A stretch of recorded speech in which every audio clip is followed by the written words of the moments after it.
All right. Welcome in, everyone. My name is PH Irwin, Communications Coordinator here at Sanies, and I welcome you to another Sanies Pro Learning session. Today is a Bridging the Gap webinar titled Changing Culture and Mindsets, Inclusion and Co-Teaching. And as we begin, just a reminder, please remain muted throughout the session, but feel free to use the chat room, and our presenters will get to any questions or comments you have. And please be aware that this session is being recorded, and you will be able to find it on the Sanies YouTube channel in a few days. And now I will turn it over to our Director of Professional Learning, Karen Bronson. Thank you, PH, and good afternoon, everyone. Thank you for being here today.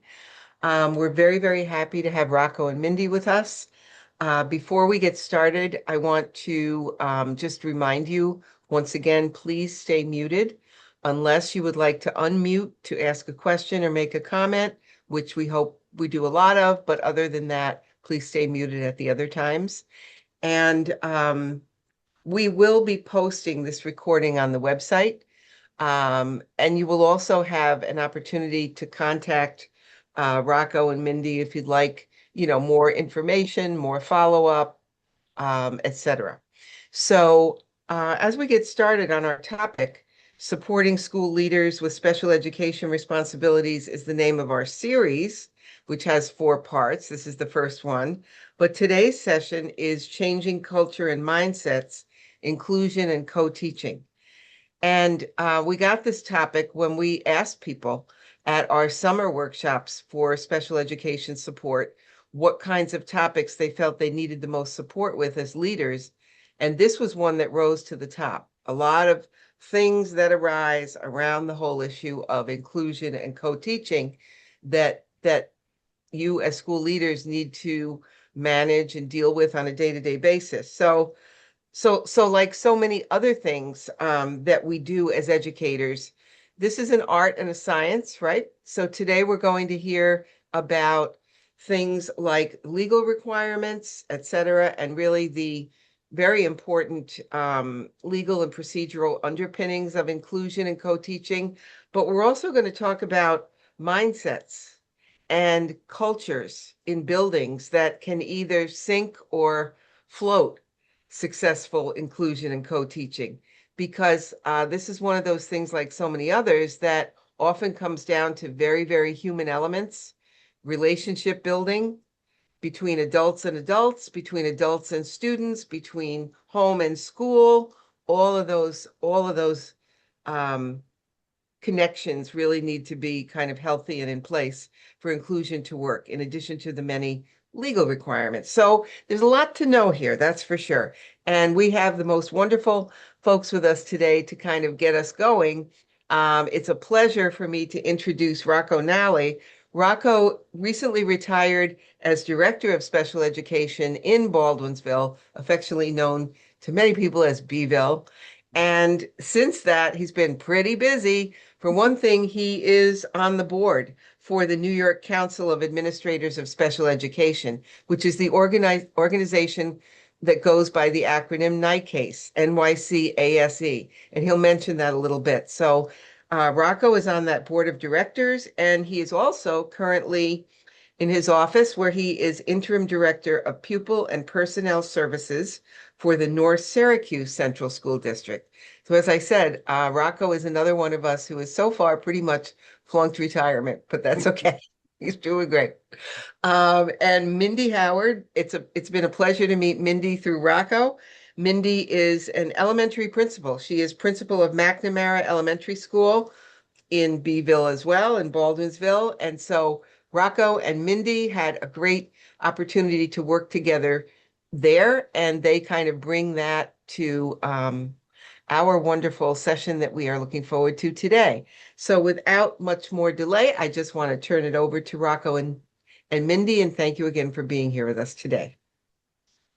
Okay, thanks, Karen. I really appreciate that. Good afternoon, everyone. Again, we know that you probably all had very busy days, right? Very busy weeks, very busy, winters, and especially with the upcoming February break coming. Like, I know lots of things go on in your schools and your districts that make it really hard for you to like be present for more work and professional development at the end of the school day. So we are just thankful that you're here. Your presence here is to be commended, showing your commitment to this, what we think is a very important topic in special education. So, I'm really happy to have Mindy Howard here with me co-presenting. I'm going to just share a little bit more about myself and then have Mindy share a little about herself too with you. Uh, I began my career as a school psychologist. So I started off working in the Syracuse City School District and worked there as a psychologist for 10 years across different buildings from preschool right up to high school there. And then I, after 10 years, moved out to Baldwinsville, a suburb of Syracuse, and was a school psychologist initially there, and then went into my administrative degree and was able to transition to becoming the director of special education in Baldwinsville. And I did that for 15 years before retiring. So that's been my experience, and I appreciate Karen kind of sharing a little bit more about me there also. But Mindy, do you want to share a little bit about yourself? Yes, sure. And I just want to, echo what Rocco said. Thank you for joining us today. So my name is Mindy Howard. I'm the principal at McNamara Elementary School in Baldwinsville. And prior to going into administration, I was a special education teacher. The majority of the time as a special education teacher, I taught using co-teaching as our service delivery model for special education students. And so, during that time, I had lots of different partnerships with lots of different people, and just really fell in love with co-teaching and learning about co-teaching. And so I'm, happy to share some of that experience today. Yeah, great. Thanks, Mindy. Yeah. And so just a little bit about how I'm here talking about inclusion and co-teaching as a special education director's perspective.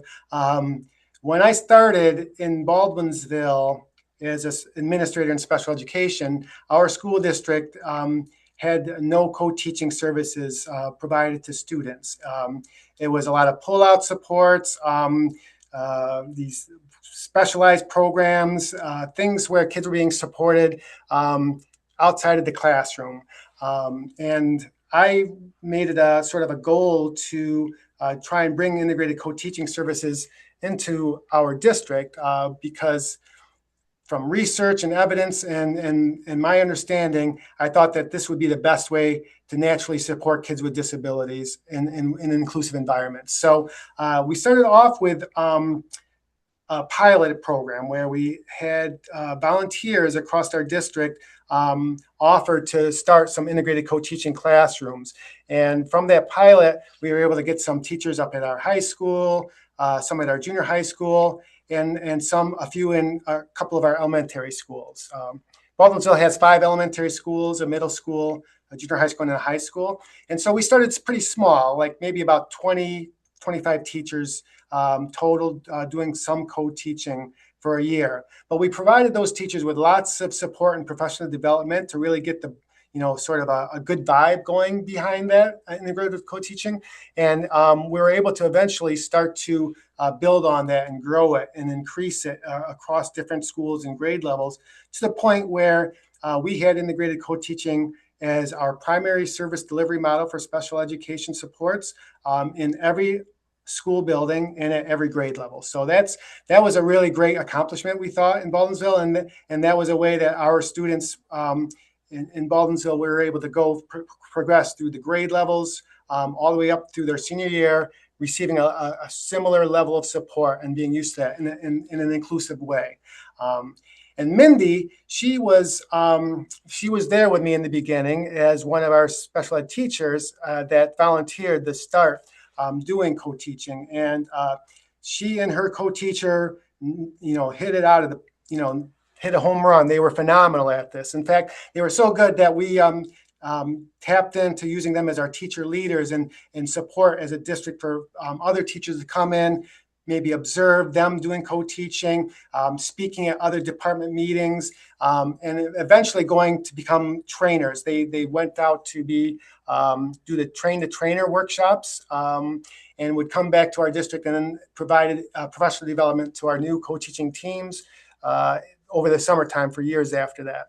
So Mindy was phenomenal in supporting that goal we had back then. And today she, it's awesome that she's come and made the great decision of becoming a building leader herself as a principal at McNamara Elementary School. And she's really continuing to help support strong, inclusive co-teaching practices at that school building.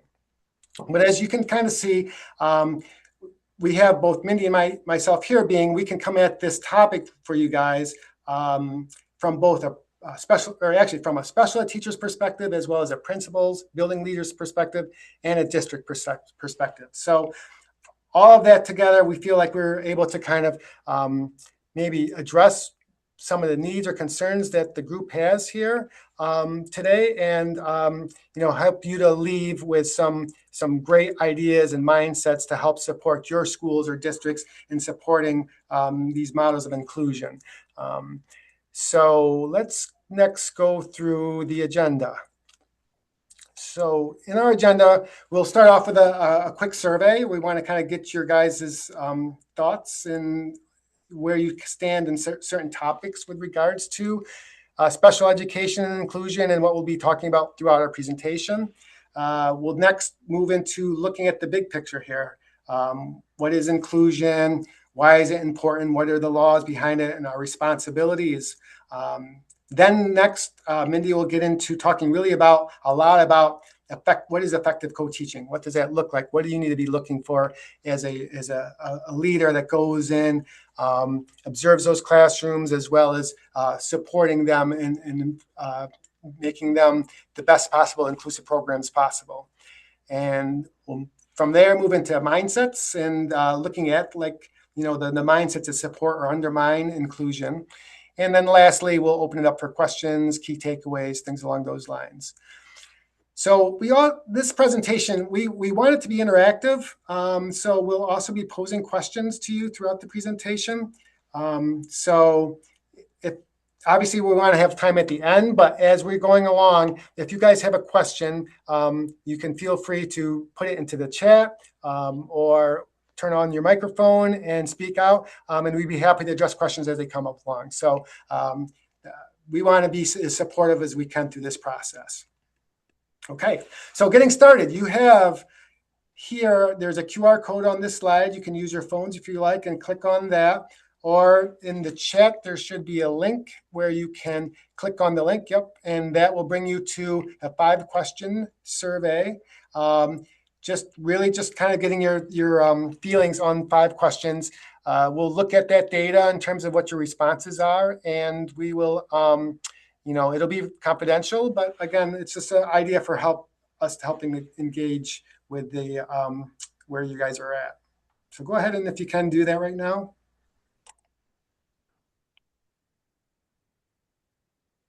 All right, if you haven't gotten the link from the QR code, you can get it in the chat, and I'm gonna leave the presentation so that we can take a look at the results. Let's see. Okay. So lots of people are already submitting. We've got 20 responses, 22. We'll just wait another minute and have you complete your survey.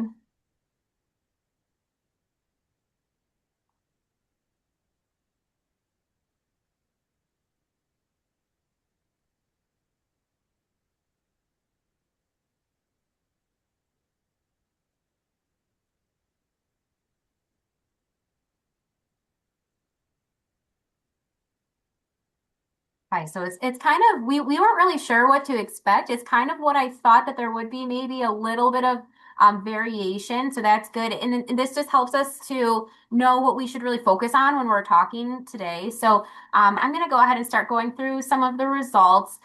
So our first question was, I can articulate how inclusion aligns with least restrictive environment requirements under IDEA and New York State regulations. And so some people don't feel super comfortable with that yet, but then other people feel, that they could maybe talk to that a little bit by giving it a 3 or a 4. And then we have some people that feel, pretty confident with least restrictive environment requirements. And then going to roles and responsibilities of administrators in supporting inclusion, kind of a similar trend there where most people are in that 3 to 4 range, with some people feeling very confident about, supporting as an administrator an inclusive environment. And then for the New York State blueprint, there's it seems like for this case, maybe less people familiar with the blueprint. So that's good. We'll spend a little bit of time with the blueprint and also, send that to you so you can take another look at another time. And then in terms of, I know what effective co-teaching should look like during a classroom observation, it looks like we have a lot of people who are feeling fairly confident with that. So that's great. And I feel like that will really be helpful when we're talking about co-teaching and the second part of our presentation today, because then you will have a lot of opportunities to kind of share your thinking too. And then I'm familiar with common mindset barriers that undermine inclusion. So we had most people were in that like 3 to 4 range that they could talk to that a little bit. So thank you for sharing your thoughts on that. And again, it'll just help us to really tailor our conversation. But like Rocco said, if you have thoughts that you want to add because you feel really confident in this area, or if you have questions, just feel free to put something in the chat or unmute, and we would, we definitely invite that kind of back and forth. Thanks, Mindy. Yeah, so and thank you all for doing the survey. Just to reiterate what Minnie was saying, I think it's really good for us to kind of know that a number of you feel fairly secure in some of this stuff. So hopefully you'll be able to lead today's presentation. We'll be able to help even provide you with some more level of understanding or practical suggestions or ideas to support further work that you're doing currently in your schools. Okay, so going to the big picture here, right? Let's kind of first, step back and take a look and ask, think about certain questions here. So on the next slide, we want you to think about either what is inclusion, why is inclusive education so important, or what are our responsibilities for this as school leaders? Take a minute and just think about that. And if you're willing, to go ahead and put a thought in the chat on this, or if someone wants to unmute their microphone, please feel free to do that also. But we want to just get you guys activating prior knowledge, thinking about this and what inclusion means to you and why is it important. So let's give that a minute.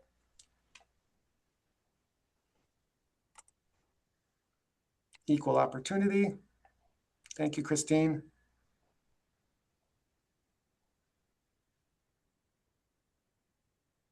Giving everyone an equal opportunity to learn and be represented in education. Yes, very good. It's making learning accessible for everyone in general education classrooms. Good, yes. Students with special education needs have the opportunity to learn with their peers. Beautiful. Equal access, social engagement.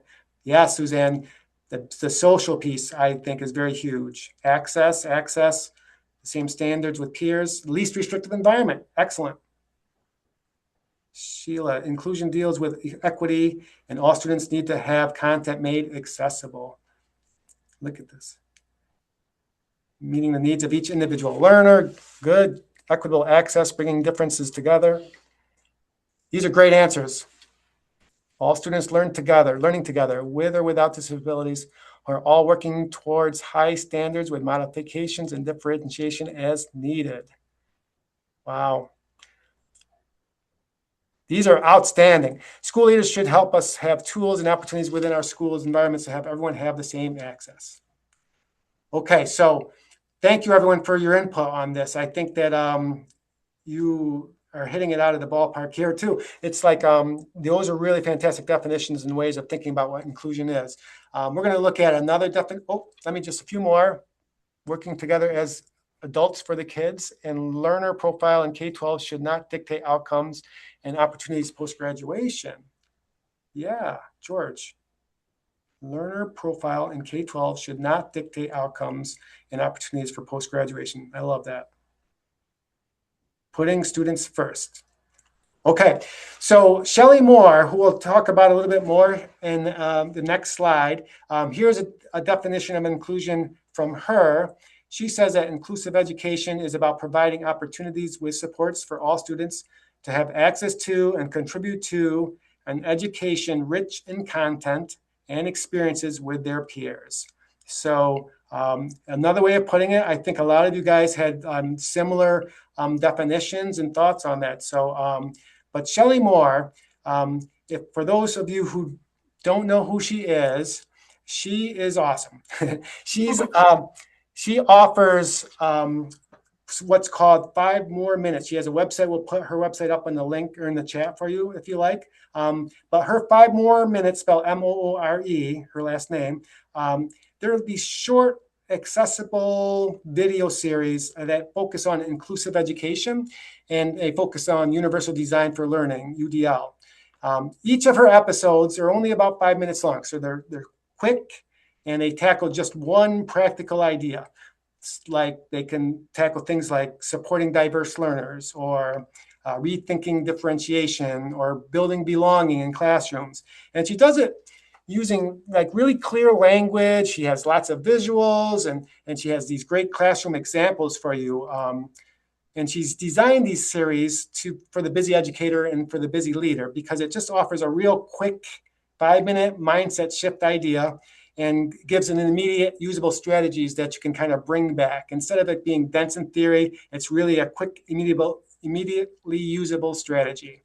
So, you can think about as you view this, I was going to say, like, we want to model kind of this for you. And this is things that you can do with your staff in terms of mindset, but we thought this would be a really great video to show you today, where she talks about the evolution of inclusion. As we were talking about inclusion today, she'll go through the evolution. And while you're listening to the video of hers, also maybe you can think about a little bit on where your school building or your district lies along this evolution. But Mindy, go ahead. Let's watch her video.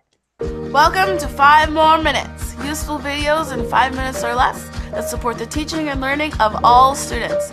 I'm your host, Shelley Moore. Today's topic is the evolution of inclusion.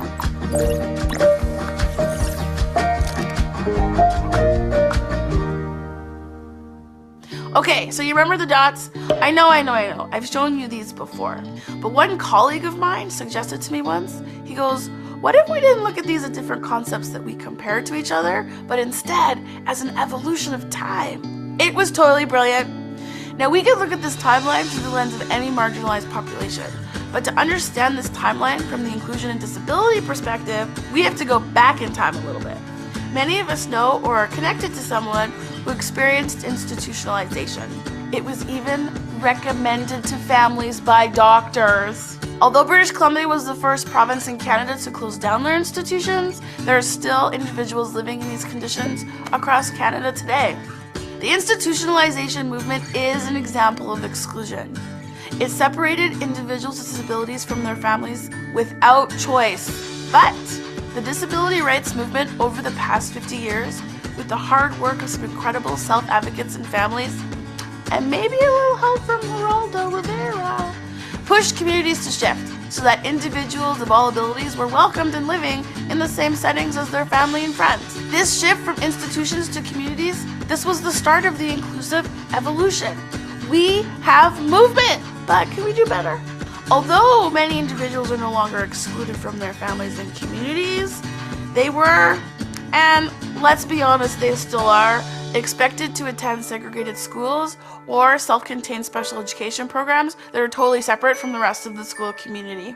And so parents started to ask some very good questions. You see, children with disabilities have siblings without disabilities, and families wanted all their kids to have equitable access to community-based education together. Kids started to be integrated into classrooms with their peers. They're in math together. They're in gym class together. They're eating lunch together. Kids are together. This is better. The shift from segregated to integrated schools and classrooms, this is the next step in the evolution of inclusion. We have movement, but can we do better? Well, this is where things get tricky, because integration, it doesn't take long to realize that just being together, it's not enough. Although in the same classroom, students with disabilities are often just that. They're physically in the classroom. They may sometimes have parallel activities, but mostly it's loosely connected classroom tasks. Now, you don't need me to tell you that just physically sharing space and time is enough to make you feel like you belong in a community. I mean, come on, there are Disney movies made about this. Breathing the same air is not enough. Do you remember the Titans? I do. The evolution from integration to inclusion is now the topic of many conversations in communities and schools around the world. How do we support individuals to be meaningfully included and not just physically integrated? It's not just about where kids go in their day, but why.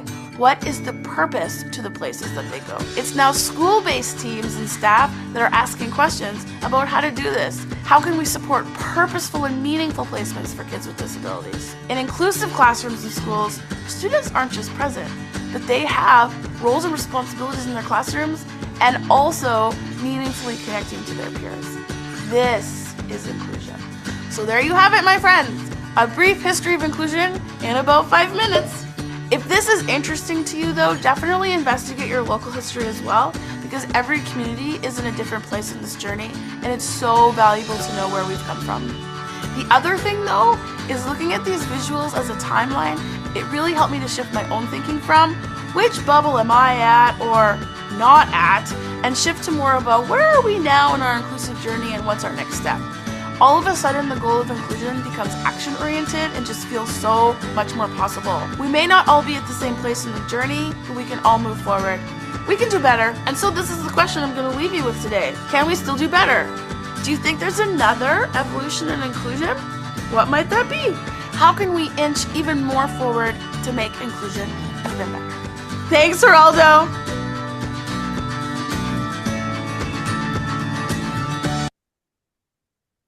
So I love how she ends that video with kind of saying, where else can we go from here? And she's expanded on it since then. So I'm going to add another link to the chat. She has a video called Inclusion 2.0, where she has this model that is, from exclusion to inclusion, but that she adds on teaching to diversity. And obviously you can see the difference there between inclusion and teaching to diversity is that rather than having, yellow, red, and the blue dots representing students with disabilities, and then green being all the other students, all of the colorful dots are within the teaching to diversity model. And that's because in the inclusion model, there's an assumption there that all of the students who do not have disabilities have the same learning needs. And, we know that's not the case. And so her next concept where she's added on to this is teaching to diversity, where you're getting to know all of the students, their needs, their preferences, their strengths, and you're teaching to the diversity in your classroom. So that's another great video that we added to the chat. Kristen put in the chat that she loves the video that Shelly has made that asks educators to think about students' IEPs as a seed packet. That's a great one. She has another great one that's a bowling analogy. So she does a really nice job of adding analogies to thinking about some of these concepts, and it like Rocco had said, really practical strategies. She has a great book too that I would take a look at on her website that is, I think, really beneficial, especially for newer special education teachers or co-teaching teams. Yeah, I just want to say thank you, Rocco and Mindy, for bringing her and these videos to our attention. I just, while we were looking at it, I just went on my phone and kind of scrolled some of her other videos. Boy, oh boy, these are nuggets of gold because they're short and there's so many nitty-gritty topics. One of them, I learned something in 2 minutes. People are not supports. That's the name of one of her videos. People are not supports. Their actions, their words are supports, not just having the person that doesn't check the list. All kinds of stuff. And writing strength-based IEPs, getting better at writing IEPs. Boy, oh boy. As school leaders, and I have to say in our audience today, we have mainly, I would say, assistant principals and principals, building leaders, but we have a good number of special education leaders too. And we're so glad you're all here together. Sometimes the principal, I'll speak myself, principals and assistant principals, we're not the experts in this in special ed. That's one reason why we're trying to put on workshops like this, and we're looking for resources. And if you are a building leader and you're trying to work with your general ed teachers and your special ed teachers to bring them together to a better, happier place around inclusion, doesn't have to be all you. I would say show one of these 5-minute videos to your little group of teachers. It's going to go 1,000 words more than you could say. Show a video and have them talk about it. It's a gold mine. Thank you for showing us. Yeah, and she's very funny. I mean, you got a sense of her personality here. If you ever have an opportunity to see her speak, I would highly recommend that because her longer sessions are incredible too. So if you ever see her pop up anywhere, I would definitely try to go. Yeah, I may be giving her a call. Thank you. That's good. Good, good. Okay, so let's go to talking about what our responsibilities are with inclusion, or maybe more importantly, why is inclusive education so important, right? So what the whys here?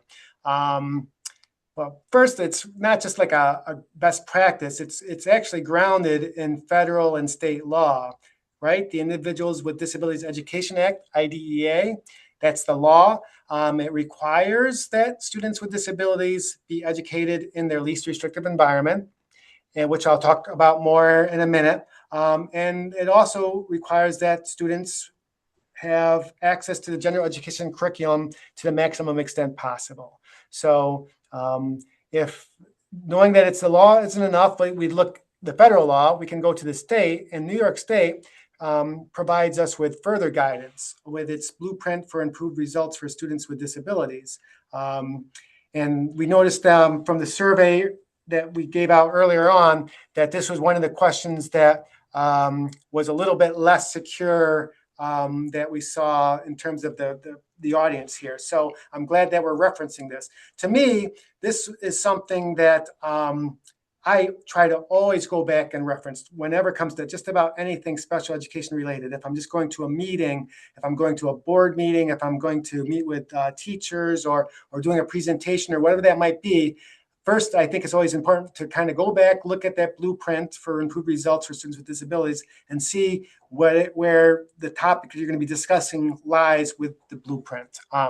But for those of you that don't really know a lot about it, New York State provides guidance with this blueprint for improved results for students with disabilities, and it emphasizes high quality inclusive programming and clear principles that you can put into practice. So the state education department came out with this a number of years ago, and it's my understanding that they're going to come up with an update on this very soon.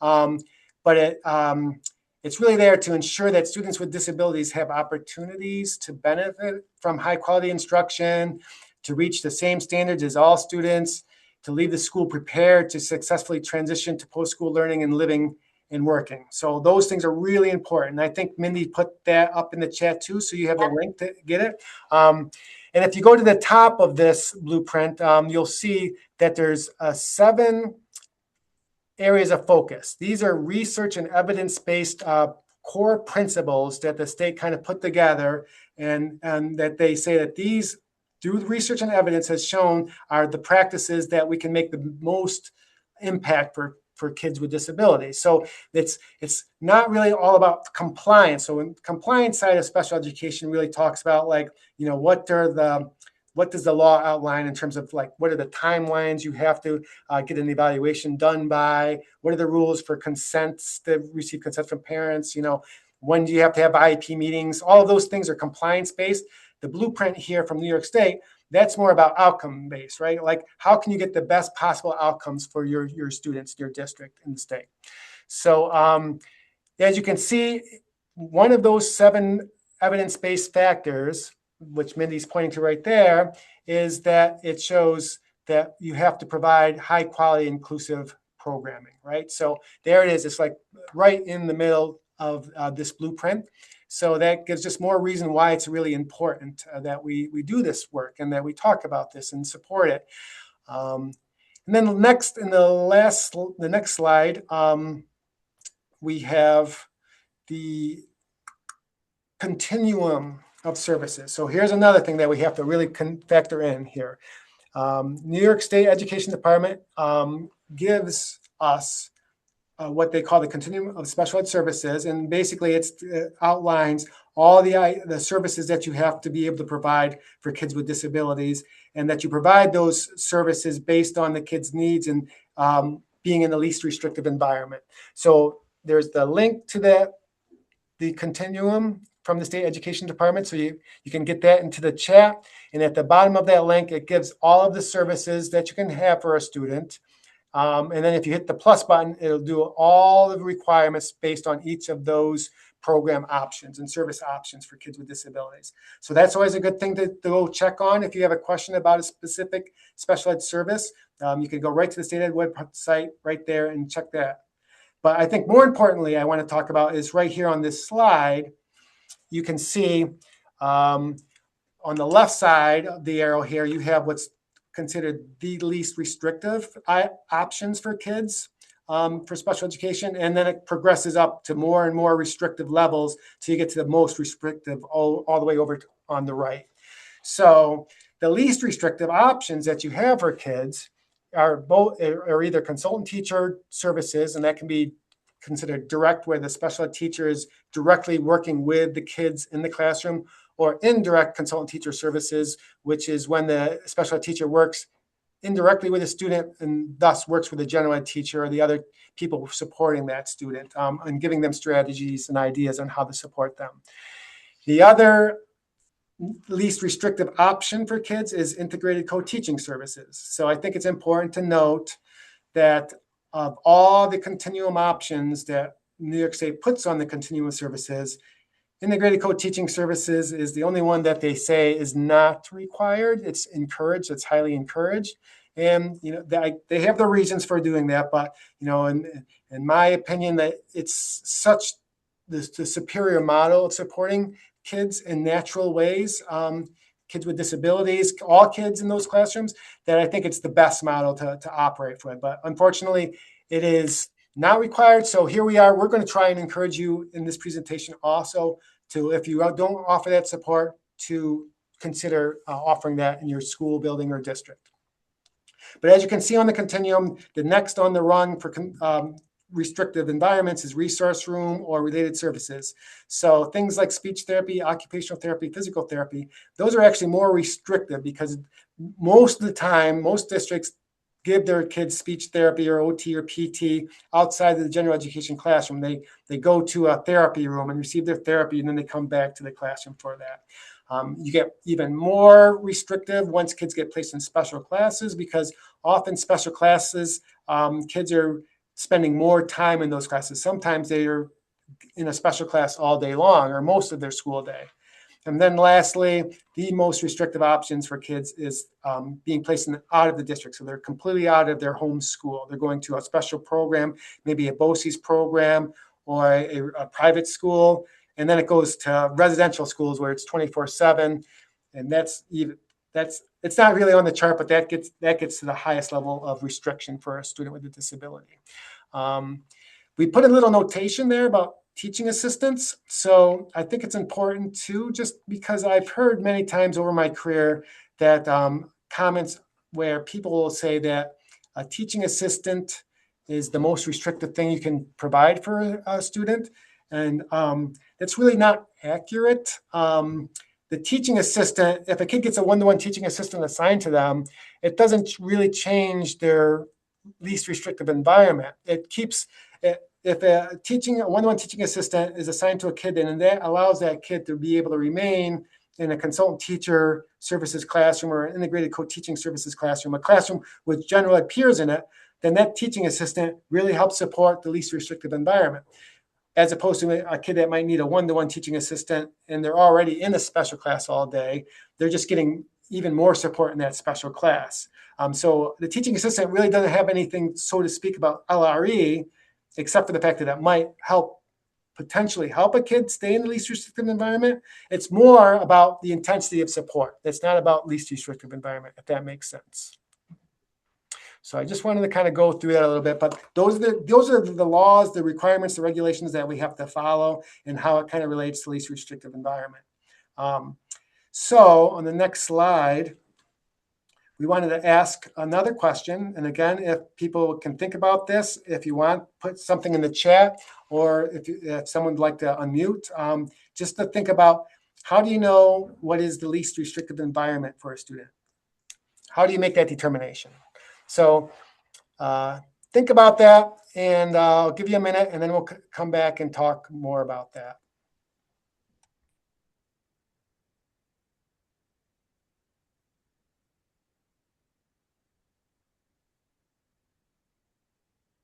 Thank you, Vernon.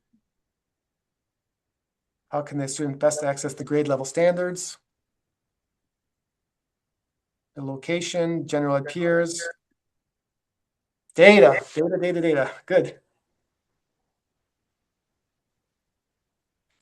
using data that you have, the knowledge of the student and the environment that they can be successful in, and access the standards curriculums and then with the supports that are reasonable to offer in that setting.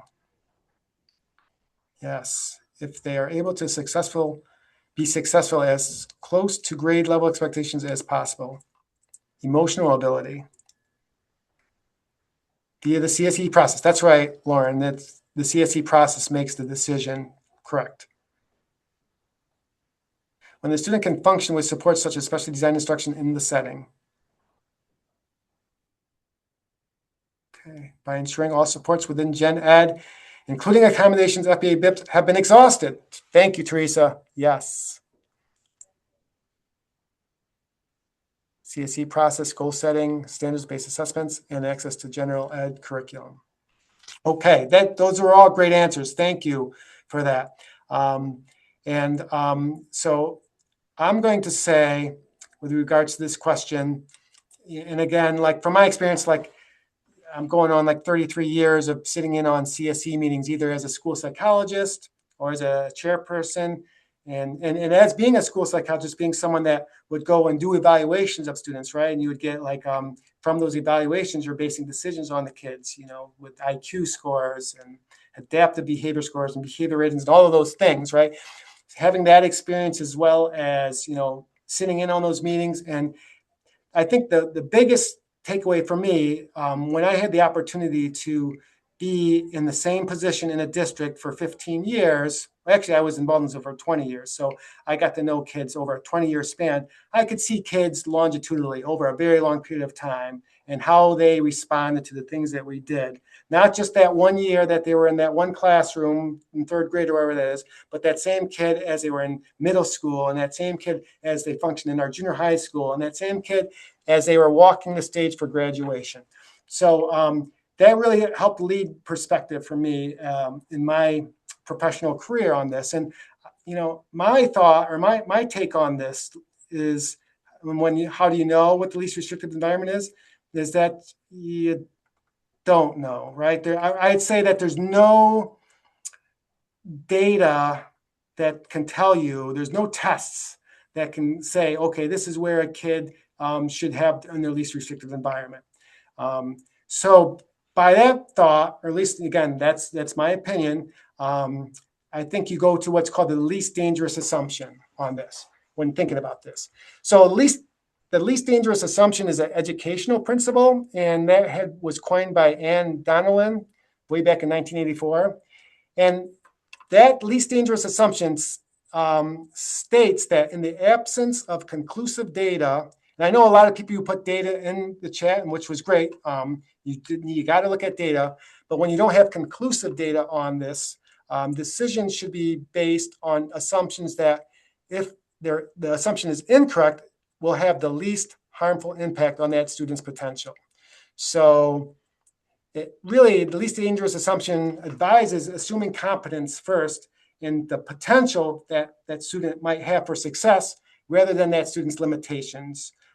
So really the key aspect here is the presumption of competence, and that educators, we should assume that students are capable of learning and understanding, even if their behavior or their disability suggests otherwise, because it's more harmful to underestimate a student than to overestimate them, if that makes sense.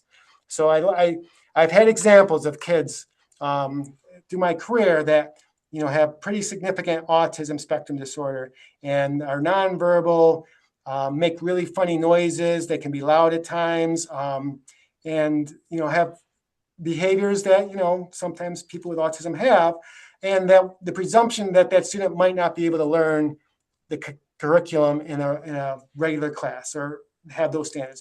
And I think probably a bunch of you have similar situations where you learn over the years that kids can have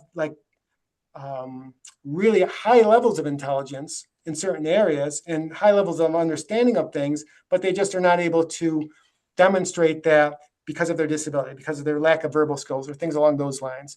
So I think always trying to bear in mind that presumption of competence for a kid, and for least restrictive environment, my really opinion on this is that students should be tried in the regular class setting with supports first, no matter what. And that I never liked the option or the idea of a kid in kindergarten, going to kindergarten, and their first experience in school is in a special class outside of the general education setting. Again, this is my standpoint on this, but and I believe that you don't really know how that student's going to respond unless you try it first. You try all the supports that you possibly can to support that kid in that environment, whether that be assistive technology devices, whether it be integrated co-teaching, other kind of accommodations, modifications, things that you can do, and then you collect the data from there, and then you make decisions. If that student doesn't show any educational benefit from that setting, that's when you should maybe consider a more restrictive environment. Okay, so that is me on my high horse, but I hope that that's helpful at least in your thinking about this. And Mindy, let's going to go into co-teaching. Yeah, perfect. So now we'll really dive into co-teaching. And from the survey, it seems like a lot of people have a good idea of what they're what they're looking for in the classroom when they have a co-teaching team that they're observing. And so please, again, feel free to jump in if there's anything that you want to add.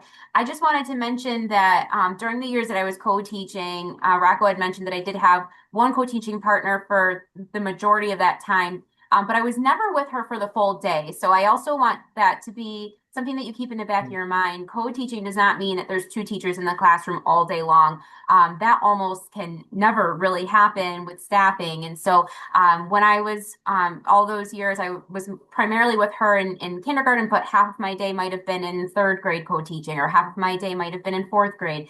So I was kind of bouncing around. So I did have a lot of different co-teachers. And so I'll be able to share some examples throughout this time of what that was like to have kind of a long-standing partner and having different partners every year, and how that every year you're kind of like rebuilding that relationship. So there's lots and lots of different definitions for what co-teaching is. This definition I really like because I think it gets to the heart of what effective co-teaching looks like. So Benioff and Kunkel say that two or more adults simultaneously instructing a heterogeneous group of students in a coordinated fashion. That's what their definition is for co-teaching. So a couple of important really parts there, the simultaneously instructing. I know there's situations where you might be walking into a classroom multiple times and you see one teacher teaching and one teacher sitting at their computer. So that's not co-teaching. That's not simultaneous instruction. There's definitely a concern there. But then the coordinated fashion part really emphasizes to me co-planning and co-planning in advance. And so we'll be talking a lot about co-planning and how critical that is for effective co-teaching. Before we really dive into what co-teaching is, I do think we need to back up. Somebody else already mentioned specially designed instruction, and that is the purpose of co-teaching in every special education service really is specially designed instruction. So there's a definition there from IDEA of what specially designed instruction is. One time I went to a training on SDI where they talked about it through an analogy, thinking about Thanksgiving. So I love to kind of adapt that and have an analogy that describes specially designed instruction and really draws in co-teaching through thinking of a dinner party. So picture yourself throwing a dinner party. Some of the first things that you're going to do are plan your menu, and you're going to plan who you want to come to your dinner party.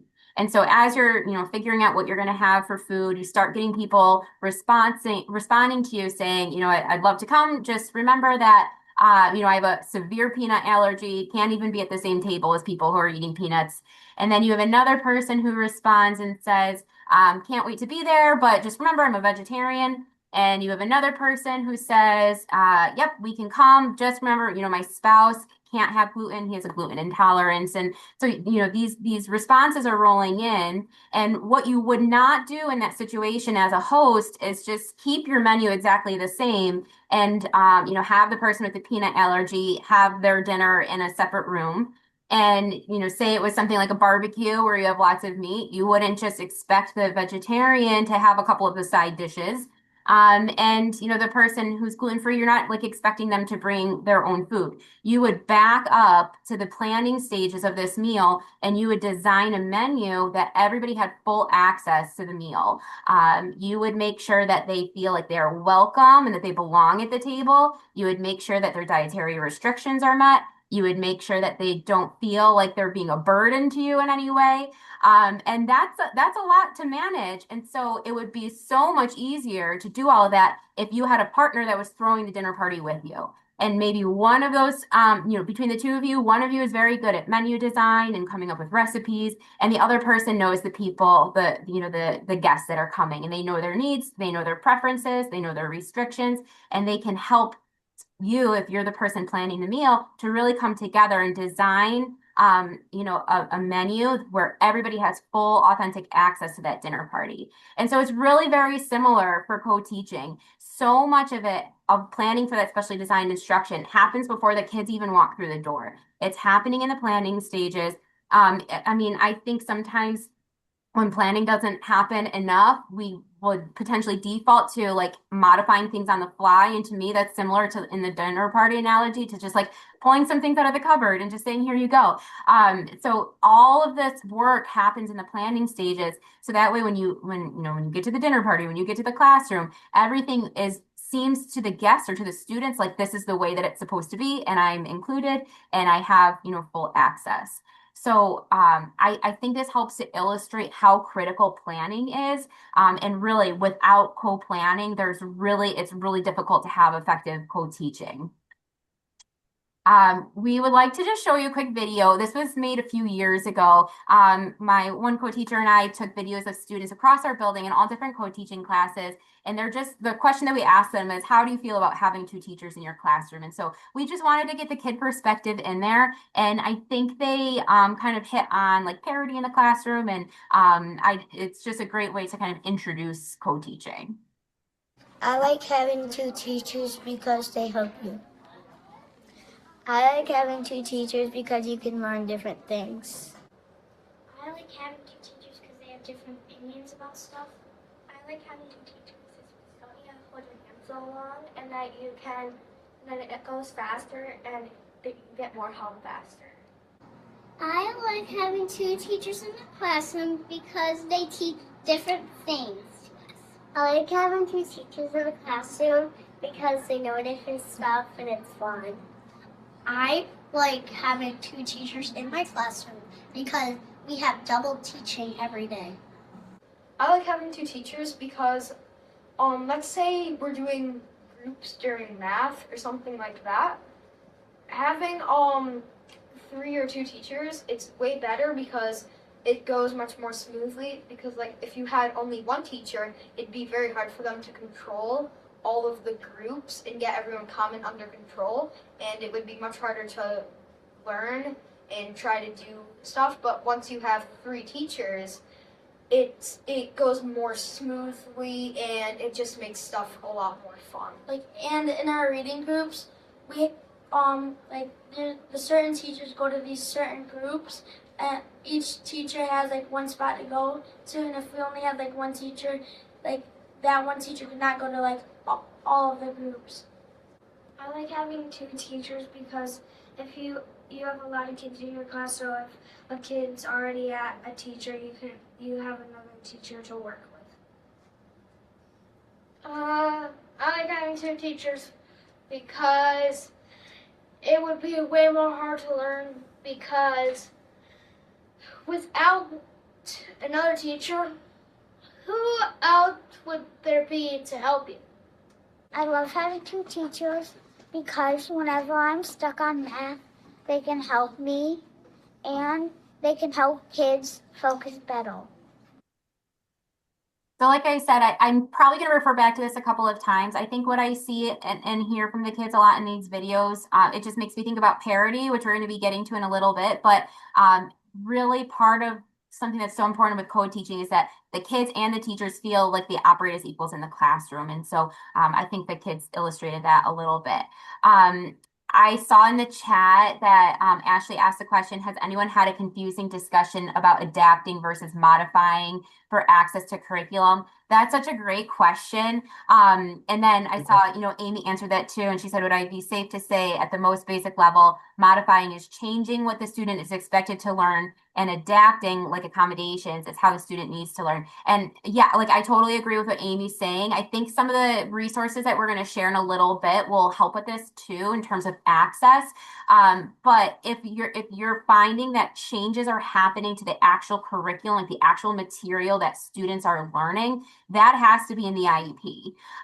And so when I'm thinking about students in our building, if we're ever changing what they're actually learning and it's different than what students have in terms of the other tier one instruction that's happening in the classroom, those are always students that participate in the alternate assessment.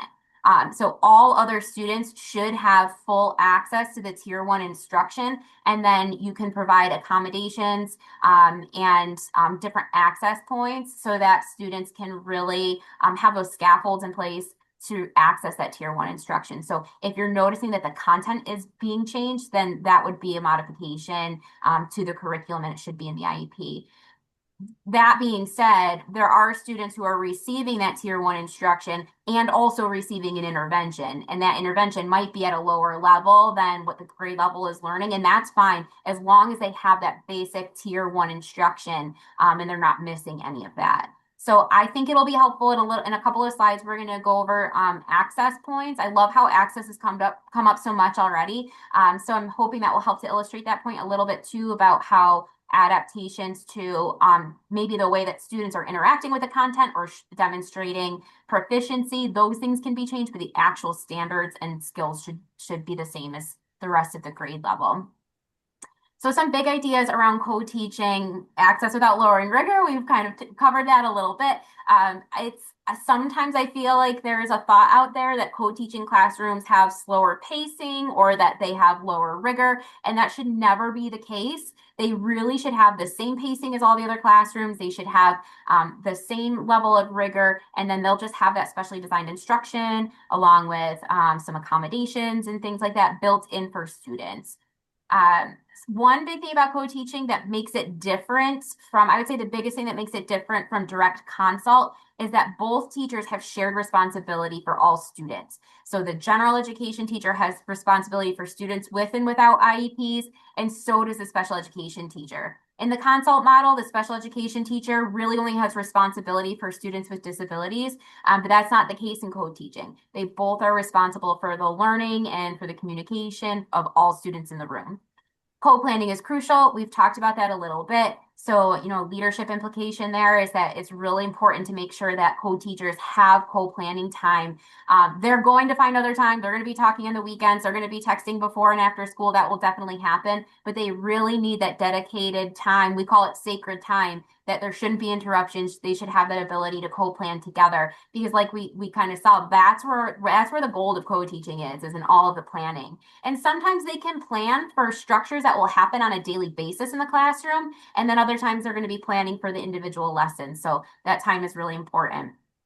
Scheduling is also huge. I'm at the elementary level. I haven't really spent much time at the secondary level. So I do know at the secondary level, it's important to schedule students with disabilities first so that they can make sure that they get the courses that they need. At the elementary level, the way that scheduling can be tricky, and I feel like I could talk for hours just about scheduling, but the way scheduling can be tricky is when you have special education teachers who are split between classrooms.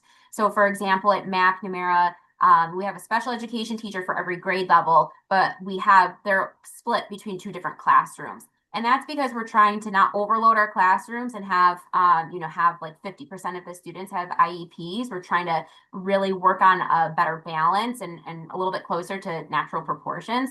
And so one of the tricky things that we work through is looking at the schedule and determining which parts of the ELA and math blocks that they're a part of. And sometimes we have to flip-flop schedules. So there's a lot of work to be done around scheduling, but that is a major component of co-teaching becoming effective for a team.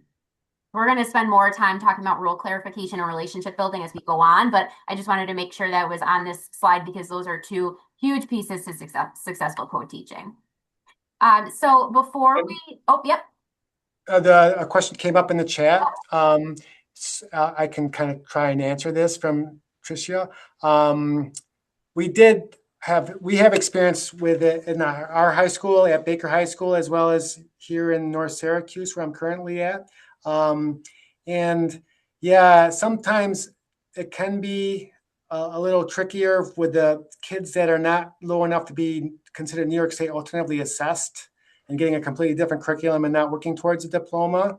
So like a kid with a 70 IQ, like you put in the comment there.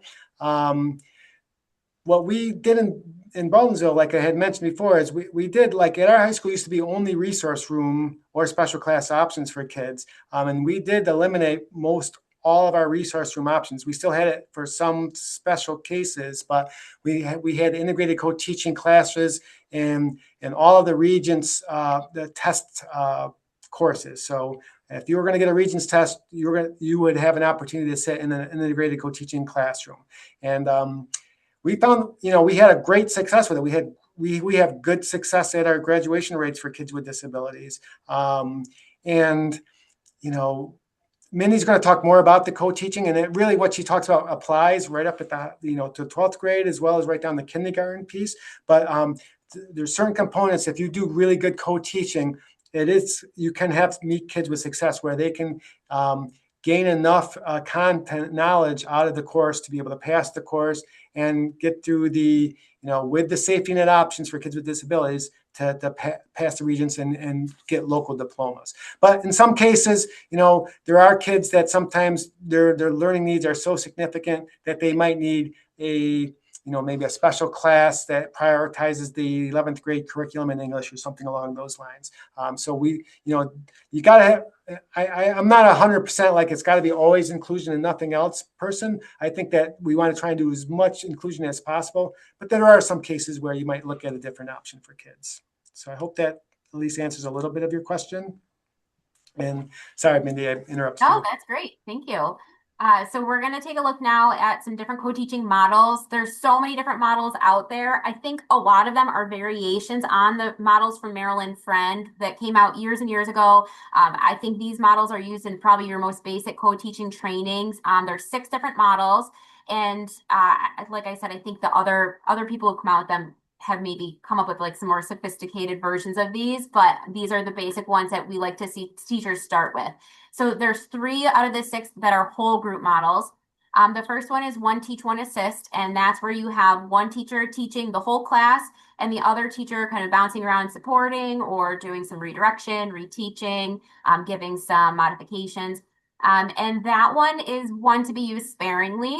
If you walk into a classroom multiple times across a week and you see that this is what they're relying on, that's a good indicator that there's not a lot of co-planning that's happening, because oftentimes this is what happens when the classroom teacher teaches the whole group and then the special ed teacher kind of just bounces around and supports students with disabilities. There are times where this can be useful in very kind of brief moments, but it's really not going to be the most effective use of having 2 teachers, like 2 people with teaching degrees in the classroom. So it's definitely one to be used sparingly. Same with one teach, one observe. This is a very specific structure to be used for a specific purpose. So if you're collecting data on, for an FBA or for a BIP, or if you're looking at specifically one student and how often they're engaged, this can be used while, one teacher is teaching, the other person's collecting that data. But again, you don't have 2 teachers teaching. And so it should be used very minimally. Team teaching is one of my favorite structures to use because it's really fun when you and your co-teacher get along really well and you can kind of read each other's minds. You can have this really nice banter that goes back and forth, and it's the 2 of you in front of the whole class. And it's a nice way to build enthusiasm for learning and excitement around learning when the kids can see your kind of collaboration with one another. Again, it's a whole group setting, but that's, with team teaching, you have the 2 of you in front of the whole class. The rest of the models are not whole groups. So the next one is parallel teaching. This is one of the best, I would say, structures to use because you're taking the entire class and the 2 teachers are splitting the group heterogeneously. So this is not a situation where the classroom teacher has students without IEPs and the special ed teacher has students with IEPs. It really has to be a heterogeneous grouping, and both of you are teaching the same content.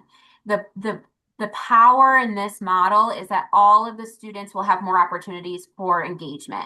So this is really nice if you're doing a whole group discussion rather than having 22 kids participating in that discussion. You're splitting the group in half and you have, 10 or 11, 12 kids that are able to have more opportunities to talk. At the primary level, I love using parallel teaching for phonemic awareness instruction because the teachers, phonemic awareness is all auditory and all verbal. And so the teachers have more opportunity to informally assess how students are doing and also hear their responses. So this is a really nice way to really get down the ratio of the number of students to teacher and provide for more engagement opportunities.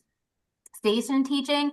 Sorry, I just saw a question. Parallel teaching, do you stay in the same classroom? Yeah, we would stay in the same classroom. And all of these, we're trying to keep kids in the same classroom. We kind of have a motto that kids don't need to leave to learn. And so we like to keep them in the same classroom. Due to space limitations, I think too, we keep kids in the same classroom. And even in kindergarten, we used to say to the kids, okay, we're going to go to parallel phonemic awareness, and they would know how to turn their bodies and move. And in upper grade levels, we would turn desks for things. So when we teach the kids what we're doing and they know what to expect, they can kind of help with assembling the room the way that we need. But that was something we would have to practice. That we would have to teach the students how to be in parallel and how to listen to one teacher and not the other teacher and things like that. But it's definitely possible in the same classroom. Yeah, and Mary, also, I would just say that at the secondary school buildings, we would purposely try and give the teachers that were going to be co-teaching at secondary schools the largest classrooms. And so especially at our high school, we had a number of classrooms that were really kind of like two classrooms that had a divider in them and stuff, and that we were able to often give that to the co-taught classrooms so that there was more room for that spreading out of the students and being able to parallel teach. So thoughtful planning with your space of your schools can also help with some of that. Station teaching is another one that's so terrific because you're getting the ratio down even lower, the number of students that are sitting in front of a teacher. With station teaching, all the two teachers are dividing the class into 3 groups, 4 groups. There's really unlimited ways to plan for station teaching, and the students are rotating through the stations. The teachers are not teaching the same content typically in these scenarios. So in elementary, oftentimes this is what reading groups look like or math groups, but this can definitely be done when you're teaching content as well. So say you're in a social studies class, you might have students rotate through even 3 stations where one teacher is really focusing on vocabulary, one person's really focusing on like some sort of historical timeline or something like that, and then there might be an independent station. So there's so many ways that you can apply station teaching to every level and to every content. And this is really one of the best strategies or one of the best structures to use because you're getting the most engagement out of the students when you only have, a handful of students sitting in front of you. And then the last one for Maryland Friend is alternative teaching. That's where you have one teacher teaching most of the class and the other teacher teaching a small group. That when the teacher is with that small group, they're still delivering tier 1 instruction. It might be, though, that they're really focusing on vocabulary or they're really focusing on using a graphic organizer. It could be done for enrichment. Again, this is one that I like to caution people on because if you're walking into a classroom, you always see the general education teacher teaching most of the group and the special ed teacher pulling students to the side. That makes me think back to Shelley Moore's on her evolution of inclusion. That looks still like segregation, like we're pulling the students with disabilities to the table. So this shouldn't be used a lot. It should be very purposeful and really just used when there's a very specific thing that needs to be taught during that one instruction, that one lesson. So station teaching is where we kind of say this is where it's at. That we want to get our students into small groups as much as possible, and we want them to be really engaged. We also want them, when they're not with the teacher, to be working on really meaningful tasks in the classroom. So that's something to definitely keep note of too. So Sheila said, alternative teaching, are they doing the same task the same way? And so not typically. So typically in alternative teaching, whoever has a small group might be, like, for example, if it was a writing lesson, the teacher who's in front of everybody, which doesn't have to be the special ed teacher or the gen ed teacher, could be the special ed teacher, the teacher who's leading most of the group might be like just giving students directions and, sending students off to work on their own, where the small group is working through a graphic organizer together. So you're working towards the same goal, but there's some sort of difference in that small group that those students need in order to either be successful or to even have an extension on, what they're learning. Okay, so that's pretty much the structures. And like I said, there are a lot of variations, but this is definitely a good starting point. What we're really looking for is getting the ratio of teachers to students down. Okay, so we want to share this resource with you. There's another organization that we've worked with in Baldwinsville called Inclusive Schooling. I'm going to put the link in the chat here to a resource that they gave us permission to share with you. And it's all about access points. We've talked quite a bit about access today, and this resource is terrific. And I think this helps to kind of think about adapting as well versus, modifying versus accommodating and all of those things. So when we're asking students to sit and listen, these are some suggestions for what we could do to provide an access point for a student that might be very difficult for. So we're running a little bit low on time, so I'm not going to go through all of these, but definitely check this out. This company, Inclusive Schooling, also has a great website. If you're looking to have support in your school district with pushing inclusive practices forward, they're a great organization to work with. Julie Costin is one of the people who owns this company, and she used to work in Syracuse University here in Baldwinsville. We've worked with her for years, and she's very, very helpful in looking at structures and really pushing forward with inclusive practices. Thank you. I think that menus like that are really, really helpful.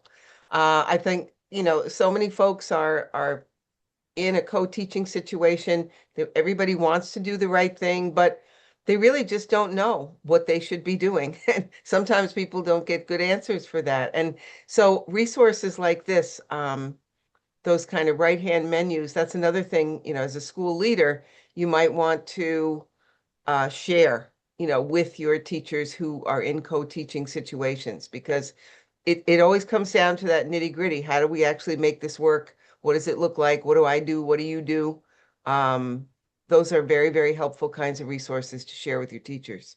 So Yeah, thank you again for good one. yeah, that's a great point. This is one of the first things I pull out when I have a team coming to me saying that they're struggling with a specific student and how to have meaningful access to the classroom instruction, because it's not just about being in the same classroom. It's about meaningfully interacting with the content and having, being productive. And so we've used this a lot, and sometimes it just helps them think outside the box a little bit more.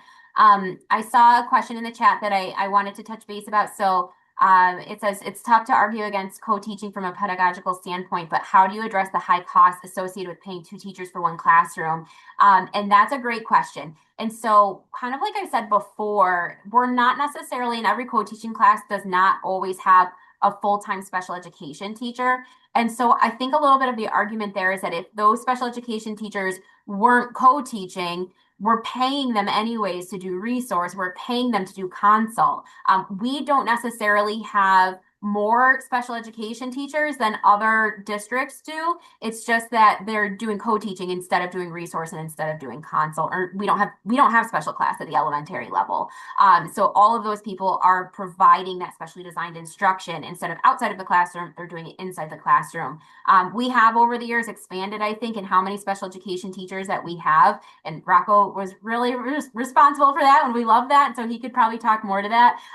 But I think we probably would have been in the same place because of, there's a restriction on how many students you can have on your caseload anyways. And so we're kind of at that limit. We would need this many teachers.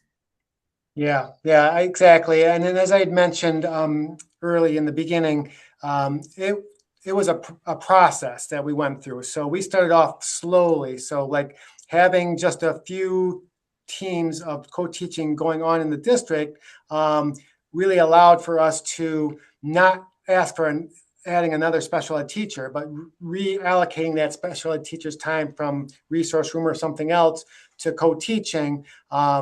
and not co-teaching all day long kind of thing. So that was one way that really helped. And then that built momentum, that built up enthusiasm, that built in people talking, that built up, the Board of Education having kids in these classrooms and buying into this kind of thing. And so that we were slowly able to increase it over time. And then that was also a piece where we might add like a special ed teacher extra to the budget each year or two, tops, and this is over a long range of time.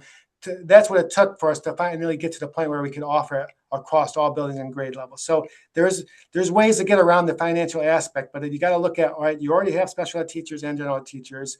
How can you make it work with what you got existing, and then and slowly build?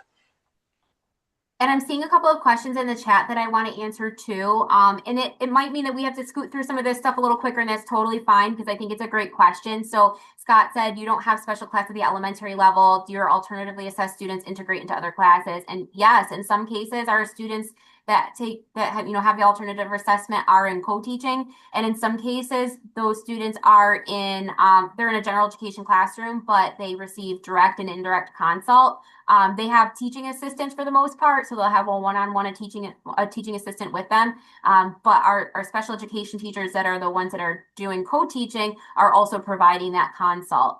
So that's where scheduling becomes really challenging. But yes, pre-K through 5, all of our students are in the general education setting across our district. Yeah, there'd be a rare, the rare case where a kid would go to a BOCES special class option, but they're very, very, very rare.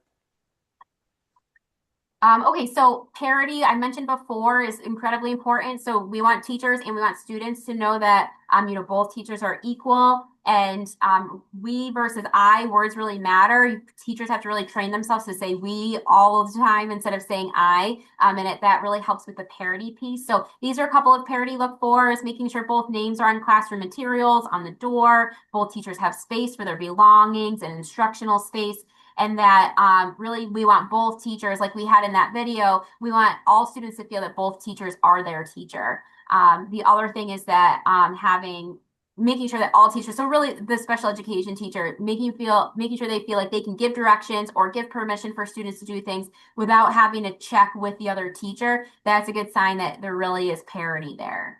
And then role clarification. So hugely important. And this really has to happen before two co-teachers come together for the first time. We like to refer to them as the learning specialist, that would be the special education teacher, and the content specialist, which would be the general education teacher. So when they're planning, what they're bringing to the planning table is that the content specialist is thinking about what needs to be taught, where the learning specialist is thinking about how are we going to make sure that all of our students have access to this content.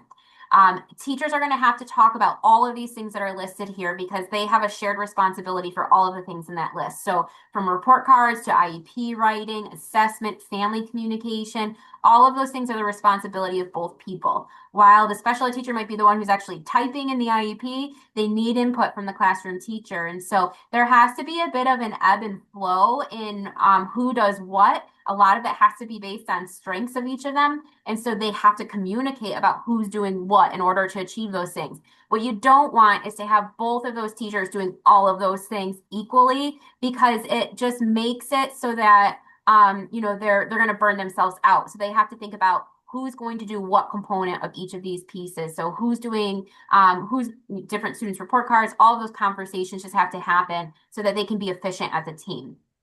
There has to be fluidity. They really have to find a balance as a team. And every adult needs a sense of belonging in the classroom. So quickly, I just want to talk about teaching assistants. Oftentimes in our co-teaching classrooms, we have teaching assistants.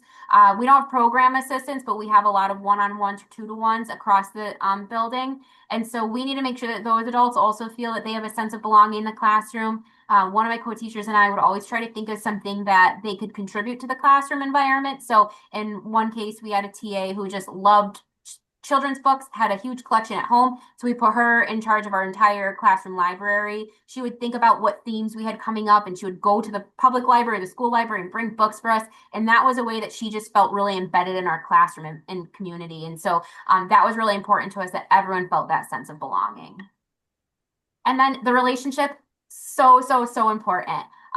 when two teachers come together for the first time, they really have to get to know each other's backgrounds.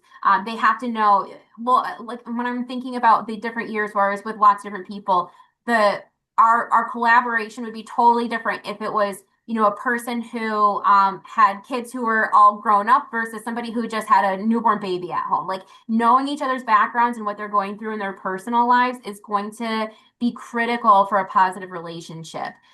They have to trust each other and they have to become vulnerable with each other. And some people are more comfortable with that than others. In some cases, people like have a clear boundary between home and school, but they do have to be able to, talk about their personal lives a little bit and build that connection. They have to have communication about strengths and goals, and they do have to have a good understanding of when they're going to communicate with each other. It might not always be during the school day. So when is the best time for them to communicate? And what does that look like?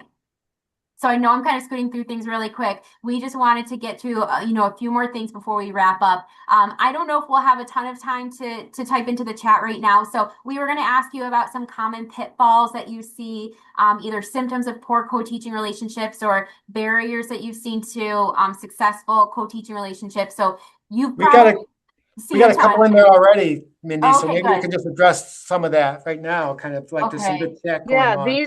this is really important. So I think we have enough time. Okay. So let's go for it. Okay.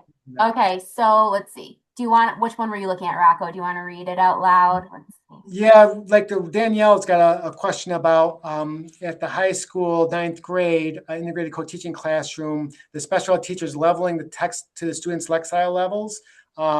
And the general ed teacher disagrees with that method and thinks the students should receive the text at the ninth grade reading level and then put supports to assist with comprehension. And so there's two varying perspectives on how to support the students that have reading difficulties in that classroom and how would you go about that. And so Christine responded already saying that, having access at the reading level as well as access at grade level text, it depends what's the purpose of the reading. So it could be both options. I also see N. Wagner talks about content over delivery. That's where I go in my mind when I think of that question is, if a kid has a vision problem and can't see right, do we deny them their glasses so that they can be able to read or see the direction? I like the option of, leveling that text out for that kid to be able to do it at their level, because if they have a reading disability, you should bear that in mind that reading is going to really be impacted on them. And so how can we help support their reading by putting it at their level?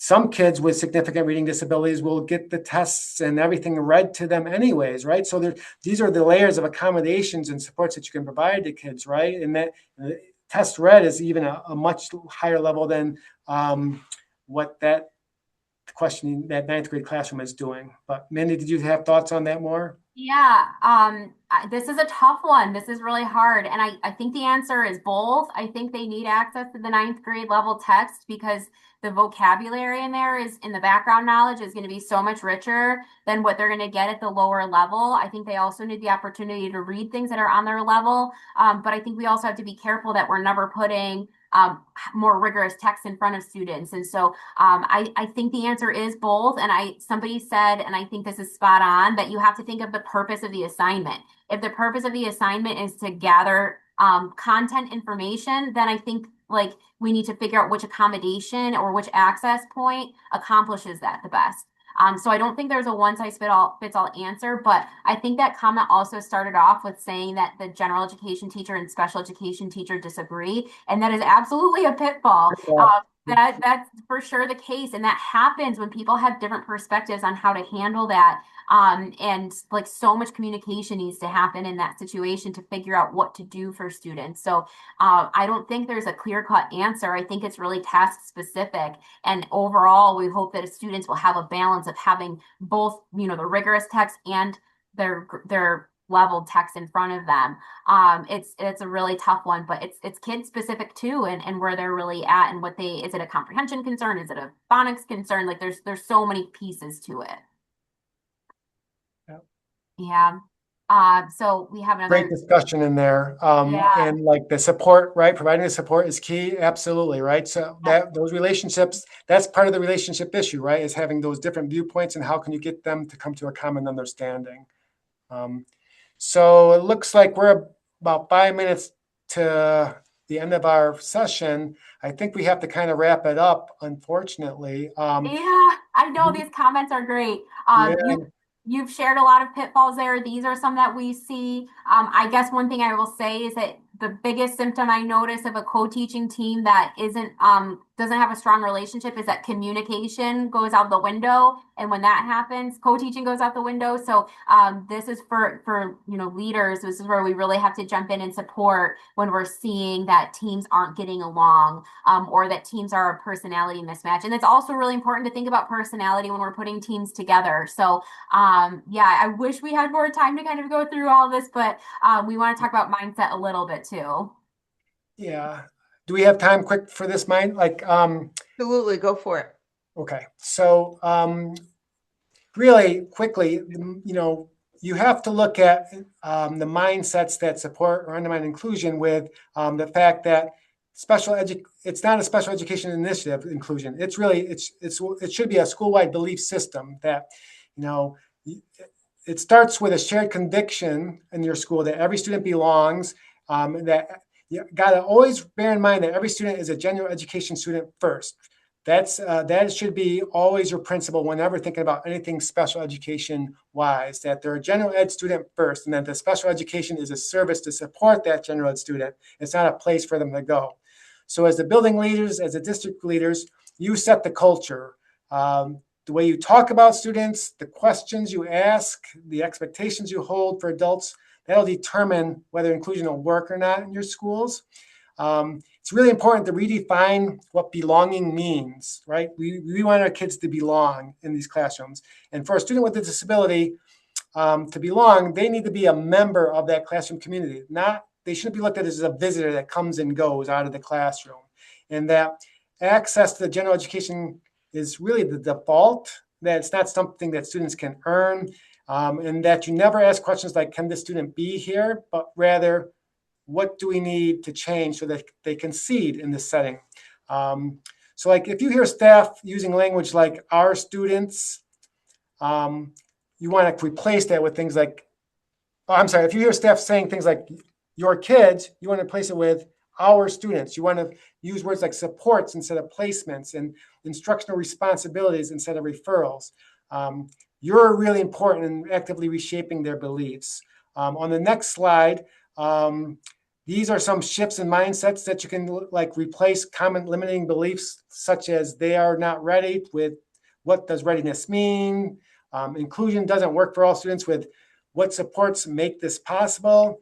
And with we don't have the resources to what can we change? What can we do about that, which is not student related. On the next slide, it's really important to build collective ownership in your buildings. You've got to eliminate the silos that general ed and special ed teachers co-own students, and that the special education teachers are instructional partners. They're not aides or case managers, and that the related service providers, so your speech therapists, your OTs, PTs, you want to try and integrate them into the classroom and the instruction and that access piece whenever possible, instead of it always being just a pull-out support or service.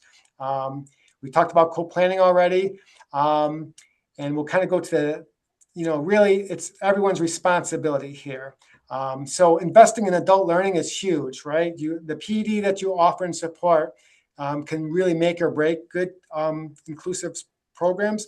These are the 4 areas I think that are most important to prioritize and look at. One is that universal design for learning. Also, high quality co-teaching, like what Mindy shared with you guys, and hopefully you can kind of share some of that knowledge with your buildings and your districts. Differentiation, right, in flexible grouping. And lastly, and probably most importantly, is that positive behavior supports and trauma responsive practices to help support those behaviors that sometimes you see in co-taught classrooms. Most important is that you have the teachers learning together, that your general ed teachers and special ed teachers go to the same trainings, and that they learn this stuff together, and that you're not having PD for general teachers that general teachers go to, and then PD for special teachers that special ed teachers go to. Make it all together, and that's the best way to approach the PD. So I'm sorry, I just went through that super fast, but Karen, I think that kind of wraps up our session. Oh, I'm sorry, with the reflection. Yeah, we just had some ideas that you could take back to your teams that were discussion starters. So if this is an area, either inclusive practices or co-teaching that you're just really starting to develop at your school or you want to develop, these are just good discussion starters that you can bring back to your team as a starting place for that conversation. Thank you. Thank you, Rocco. Thank you, Mindy. This was such an informative session.